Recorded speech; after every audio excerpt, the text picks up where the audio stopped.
A very warm welcome to the TOFT Four Seasons Flora Society 2023. And if you've signed up to subscribe with us this year, you are in for an absolute treat as we go on a real adventure through the veg patch. Those of you who have received your boxes already, I'm sure have had the real pleasure that I'm about to do now of unboxing what is inside our spring box. So first you will find on the top that you've got a welcome card to this year's Flora Society. And why this is important is because you will have scanned this in order to reach this video. So this video is going to sit, it's on our website, but it's not connected to anything else. So it is a video area that will just be for members of the Flora Society. And all I would like to ask you is please don't share a link to this webpage, because if you do, everyone would be able to see it. Now, obviously they haven't got the patterns because they're just for you, but it's been designed so that it's a little area that you can visit to be able to watch these technique videos whenever you want to. And every time we ship a new box, there'll be a new video here for you to watch. So spring box. When it came to planning the spring box and when it came to planning vegetables full stop, I knew that I wanted to have so much fun this year. So last year we did the flowers and they were wrapped in a bouquet. This year you're going to have your wood wool that you can use as a prop if you are taking Instagram photos yourself as well. And inside this spring one, it's not just one vegetable, it's three. So wrapped up in the little bags, you will find 3 little packets for your Romanesco cauliflower, which is this one here, using your lime and green. Very, very unusual techniques on this one. So it's unique really technique wise. There's nothing else that I've ever done like that before. Then you will find your little packet for your spring onion, which is this one here. Lots of different techniques to master with this one. You're going to be doing back loop, tassels, a long double crochet stitch, and using a chain split as well to create the leaves. So you've got lots and lots of different techniques in there. All I will say actually is, just so that you've got it in your head, is when you do the line bit on the spring onion, you'll be borrowing a little bit from your cauliflower in order to put that together. So don't panic that you're a line ball short. You'll be borrowing a little bit of yarn from there. And then the third one is the baby corn. And I really wanted to celebrate the pastels because we've been developing the pastels for such a long time here at TOFT, and they're brand new, completing the pastel spectrum. So that's why I went for using the primrose on that raw corn. Your husk is done in the sage.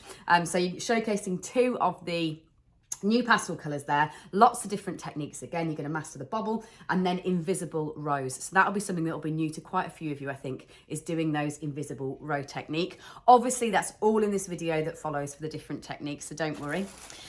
And then that was all planned. And then I threw as a curveball as a team because I decided that I was going to put in a total extra bonus ball and pattern for you. So it should be 150 grams, but you're going to get an extra 25 gram ball of peony. And that's to make Milton. Now, everyone knows that earthworms are the gardener's best friend. And as we crochet our way through our veg patches this year, you're going to need Milton's helping hand along the way. So this is Milton the earthworm.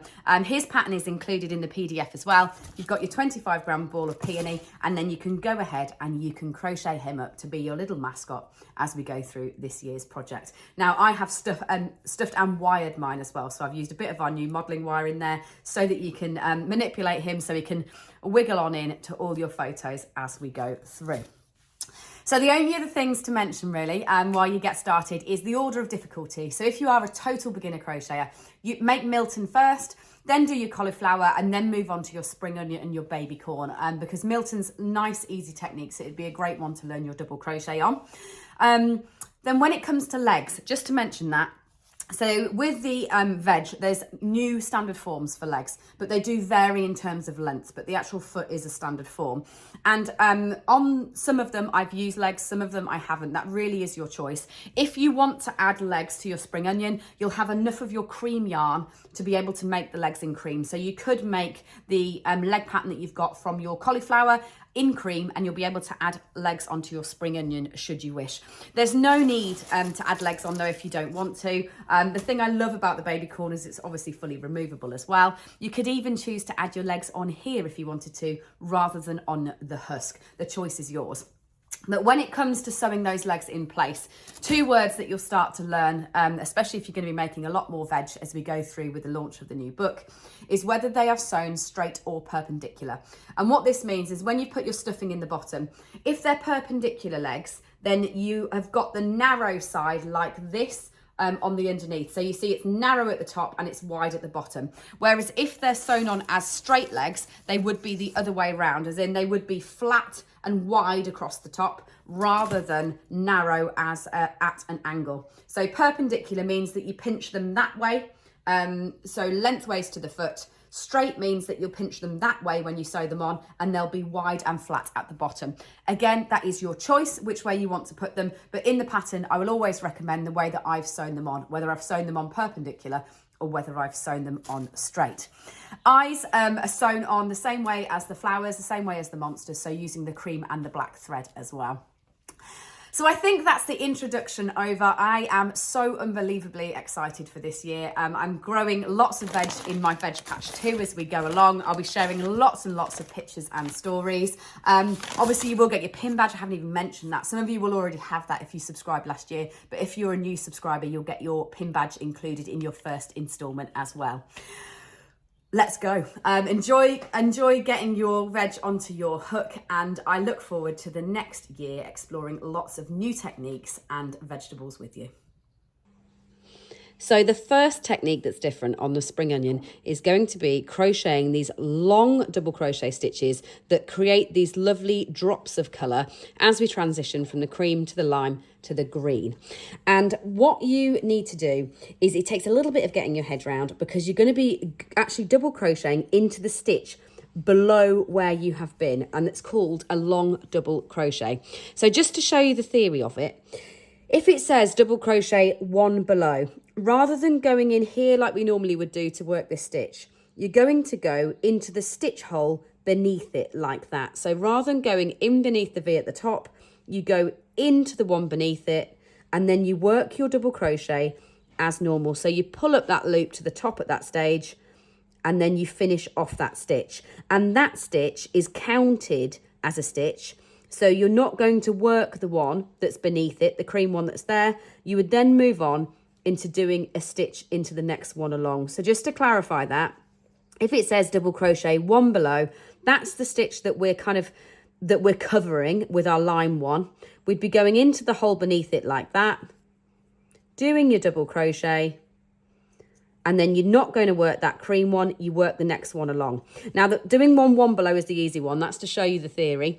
Let me now show you 2 below, 3 below, and 4 below, because you'll be doing a mixture of those, but 4 below is the deepest one. So a 1 we've just done. To go 2 below then, what you would do is you'd go into that hole there. So that's the stitch that we're going to be covering. You look beneath it into the fabric to the hole that you'll go in, and you pull it up like that. That's going 2 below, that covers that V, and so you'd work that next one along. So that's 2 below. To go 3 below, same theory. So this is the one we're going to be covering. Go down the holes, 1, 2, 3. We'll be going in. So 1, 2, 3. We'll be going in there. 3 below. So you go in, pull that up like that, finish that stitch off. That covers your stitch, and then you go into your next one. Now with 4 below, just a little tip, is because we're working a spiral, what can be tricky with the 4 below is the fact that the 4 below is going to take them all off to the left if you go 1 below. So if I'm doing a 4 below, when I'm going to count them down, so 1, 2, 3, 4 would be following the stitch, but you see how it's going off to the left? What I would actually do with a 4 below is come 1 across from that, which will keep them in a slightly straighter line. So let me just show you what I mean. If you went directly 4 below, 1, 2, 3, 4, you'd be going in here to do 1. And you see how that's on a slight slant to the left. Instead, come 1 stitch over from that. So into that hole there. And do that one as your 4 below, and then it will be a little bit straighter rather than on a slant. Now the most tricky thing with the 4 belows is the fact that obviously it feels like there's a lot of movement in that. You've got to remember that you're not going to be working that stitch there, because your 4 below covers that. You're going to be going into the next one along. So I hope you enjoy doing that round, learning that technique if it's totally new to you. And it's just another way of getting a nice transitional colour change before we do the same thing again on the green. So we're now on the next stage of the pattern, which might also be a new technique to you, which is doing a chain split. And what we're aiming to do is to take our 21 stitch round that we've got at the moment and split it up to create the 3 leaves, so we're not making them separately and then putting them on. So what we're going to do is we're going to chain in order to do that. Now, a tip would be, before you start this bit, it'll be much easier if you pull your stitch marker up through the last stitch that you've just done. So the end of the round that we're on, pull that stitch marker right up into that stitch. To do that is the way that I tend to do it. Let me just do it so I can show you. That all you'll do is take that hook down into the last stitch that you made, pull that marker up with you so there can be no debate on which stitch that is. Because what you're then going to do is double crochet 9. So 1, 2, 3, 4, 5, 6, 7, 8, and 9. Then chain 12.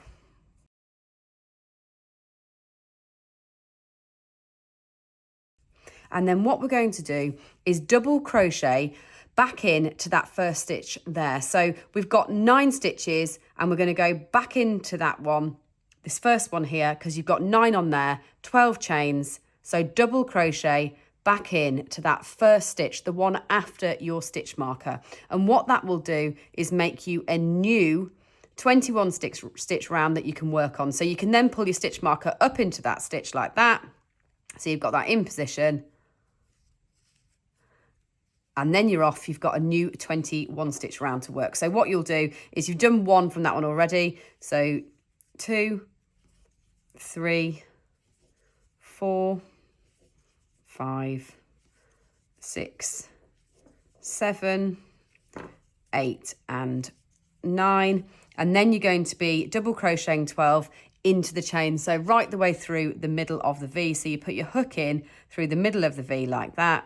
And you'll work those 12 chain stitches back round to your stitch marker. So do that and that will complete the first widest leaf. Then we'll rejoin and we'll work the other 2 thinner ones. So once you've crocheted the whole of the biggest, longest leaf like that, what you can do is break your yarn. And that bit is complete and we'll gather those stitches at the end. And then you're going to rejoin onto this main piece in order to work the next one. So what you need to do is, that's the one that we've worked. It's going to be into the stitch that's used up. So do you see how I've got my V's along my main round and I've actually worked into that one before? I'm going to put my hook in there and just grab the yarn and pull it through to slip stitch that into place. Then I'm going to double crochet 6 off this main round. So 1, 2, 3, 4, 5, and 6. And then I'm going to do 6 off the back of my chain. So that's going to be off the other side of a larger leaf. So what you'll be able to do is you'll count 6 that side and 6 that side. 1, 2, 3, 4, 5, 6. And you crochet into the back half of the chain that you did before that you've worked to do the larger leaf on. And that way you're creating a little 12 stitch round that's all attached that you'll then go on and work your 2 further leaves. So one's really long, one's the shortest one. All you need to remember, the last tip really, is make sure that you put your stuffing in before you work your final one. So what you'll be able to do is do this one to its end. You'll have that hole there. Make sure that you put in all of your stuffing, whether you're using the plant-based stuffing, whether you're using polyester, put in all your stuffing before you then work that third one. And do put a little bit of stuffing up into these leaves just so that they'll stand up nice and straight. And that is all of the techniques that you'll need to complete your spring onion. Onto your Romanesco cauliflower next. So moving on to our cauliflower, and it's obviously a very unusual structure. I've got some right here to have a look at what I was trying to recreate in this crochet pattern. And what you're actually crocheting is very basic in the first instance. So you're going to be making a top and a bottom like that, just using your double crochet stitch.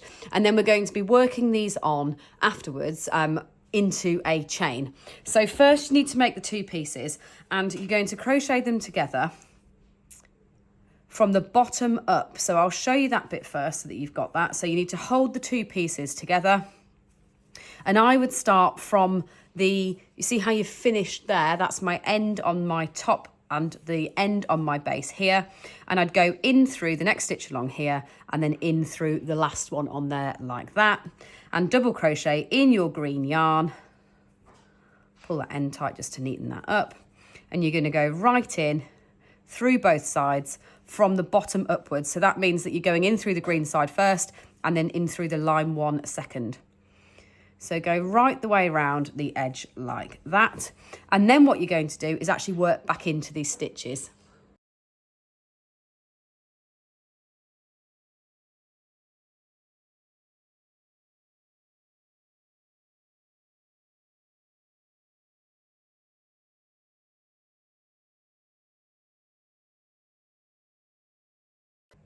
So once you get back round to there only being a few stitches left to join together, put your stuffing in.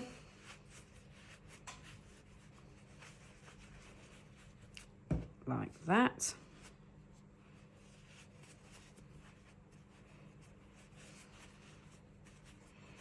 So I'm going to use my crochet hook just to tease it up into the point so that that's nice and firm as well.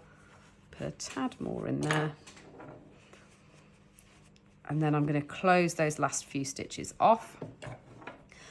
And then I'll just recap a few of the longer stitches rather than the double crochet, because that's how you're going to be putting your leaves in place.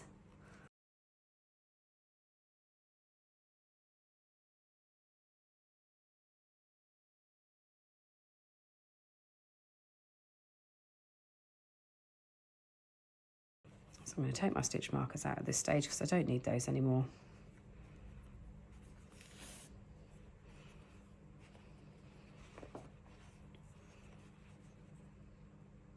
Finish off those last few stitches,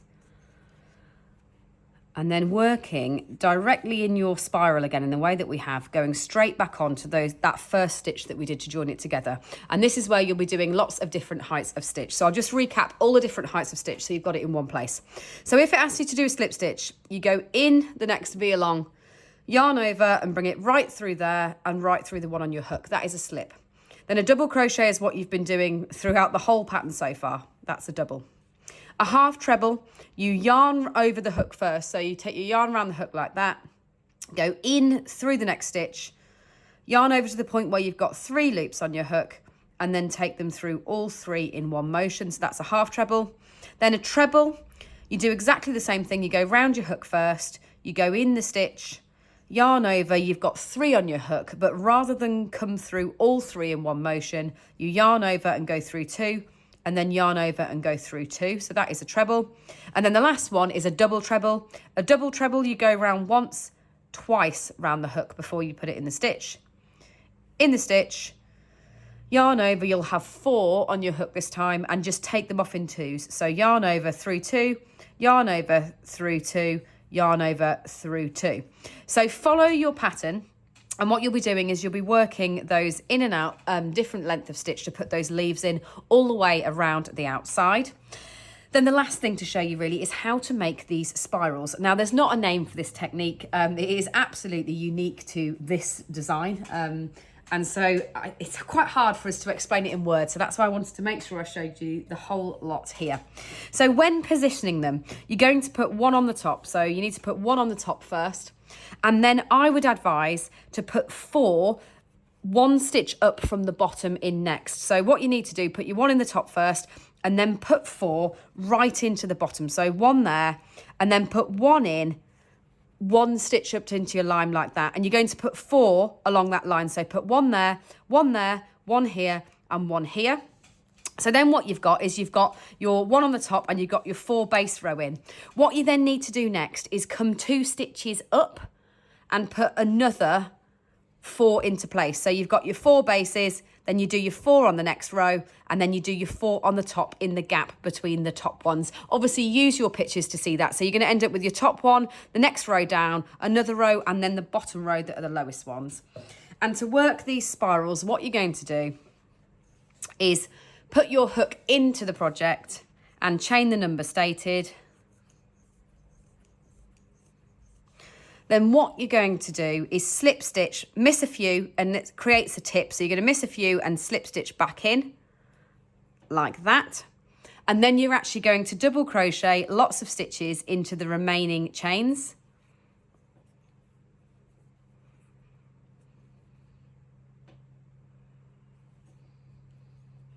Now, the tighter your chain is that you first make, the more these will be tightly spiraled. So do be aware of that, that the tighter the chain that you do, the more they'll be curled up little spirals rather than open ones.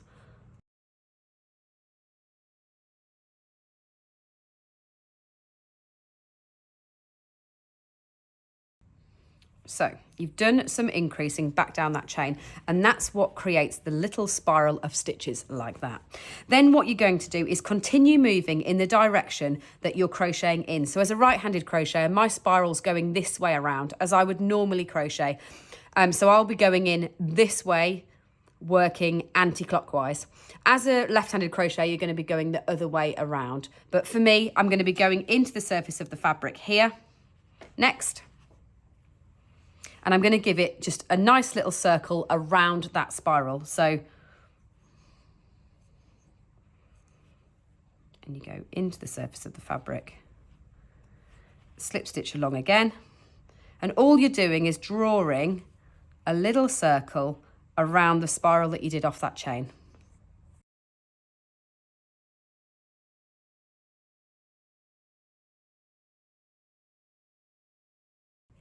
Like that, and you continue to do that all the way around until you get back to the other side of your spiral. And that's all you're doing, is repeating that in those locations on the top of your cauliflower to complete this little cutie. So now let's take a look at our baby sweet corn. Now this little guy has got lots of different techniques in it that I know that you'll absolutely love. So we're going to be doing a bobble when we do the main body. I'm also just going to recap into the back loop only for you as well, because that is used in the spring onion, but also in the baby corn here.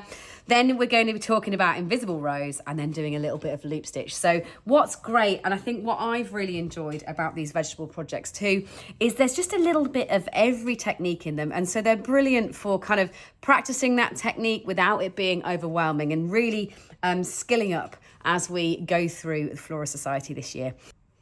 So first, let's talk about back loop. So normally when we're working the double crochet stitch, we put our crochet hook in beneath both sides of the stitch, both sides of the V like that. When it says to just work around in the back loop only, it is as literal as this is the front loop, the front half of the V that's closest to you on the right side, and the other side of the V is the back loop. So all you're going to do is put your hook in the middle of the V and double crochet through that back half only. And what it does is it leaves a lovely ridge of small lines on your crochet piece. It helps it change direction, which for one like the sweet corn, it is used as a slight change of direction, but it's also to mark a section for you. So I've used it on the spring onion to mark where you would to add those tassels on afterwards. So all you do in the middle of the V, through those back loops only, and it leaves a lovely line of stitches in the bottom of your work. So that's the back loop only. Now let's do a bobble. Now bobbles are all different shapes and sizes, so this isn't one bobble that you'll be learning. You do always need to refer to your pattern to know the kind of size of bobble that you're doing. But when you're making a bobble for this baby corn, we're going to be going through on the third time through. So what you need to do to make a bobble: yarn around your hook first and in through your stitch, yarn over and through to the point where you've got 3 loops on your hook and come through the first 2. Then the same thing again. So round your hook, in, through, and through those 2. So that's twice. And again, round, in, through. And at this point, you'll have 1, 2, 3, 4, 5 loops on your hook and come through all of them in one motion, and that is a bobble. So I'm just going to do a normal double crochet stitch in between, and the tighter you do a normal double crochet following a bobble, the more that bobble will pop out of the surface of the fabric. So keep the stitch following a bobble as tight as you can when you're doing it. So let's do it again. So you go around the hook first, through once, round the hook, through twice, round the hook, and on that third time through where you've got 1, 2, 3, 4, 5 loops on your hook, you yarn over and come through all of them at once, and then do a nice tight double crochet following it, and that will make that kernel of popcorn really pop out of the pattern.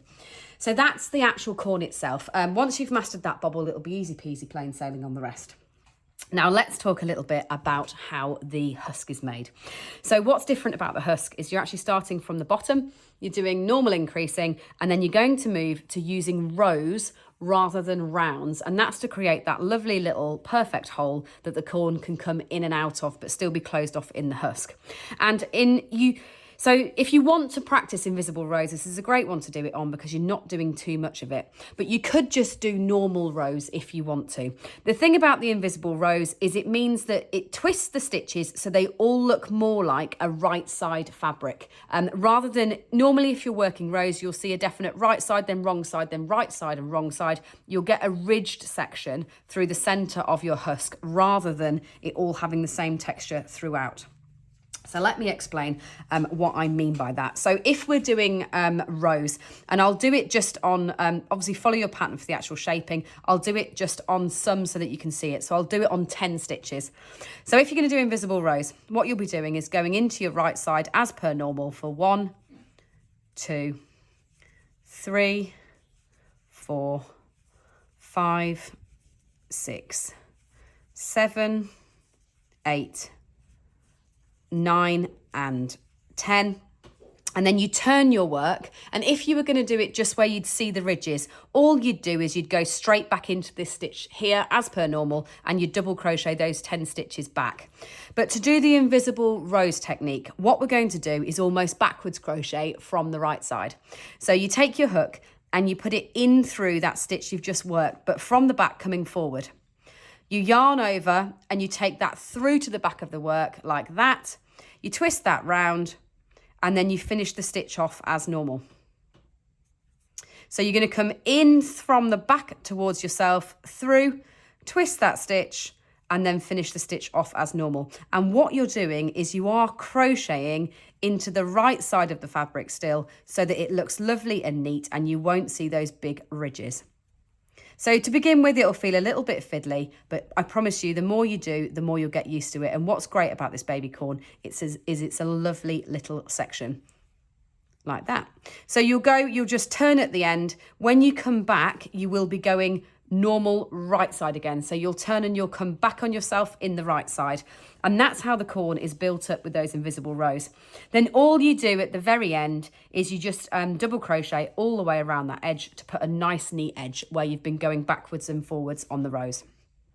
So the last thing to show you, skills wise, to do the baby corn is to do a loop stitch. I think probably a lot of you are quite familiar with a loop stitch, but it's not something I've used very often in veg patterns. So let's just take one more look at it. You put your hook in to the stitch you want to do a loop in and you do a thumbs up. Take your thumb over the back and towards yourself like that. Yarn over with that strand that comes through the back so you've got your loop in place. Swap that forward so it's on the right side of the fabric, and then just finish that stitch off as normal. And that little loop stays in position. So I'll do that one more time. So you go in, thumbs up and across the top. So you've got a crossover of the yarn like that.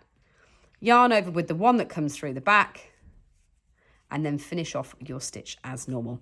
And that's all the techniques that you need to make the 3 little veggies from the first spring box of Flora 2023. However, there is a stowaway in this box, so hang fire and let's just look at Milton and how he is made now. So meet Milton, and I could not resist giving us a little mascot for the Flora Society 2023. Earthworms are the gardener's best friend, and this way you'll be able to use our new peony yarn to make yourself a little Milton mascot. So what you're going to do, it's a dead easy pattern. It's a great way to start if you are new to crochet. This is the one that I'd go for first. You're going to be crocheting this rather unusual shape here, and then actually all the detail comes from slip stitching back up the length of the project. And all you need to do is follow that spiral that goes back up the work, towards the tip. But what is characteristic of an earthworm is the little saddle section that sits in the middle of their body. And so that all I've done there is I'm going to leave it up to you where you want to put that section.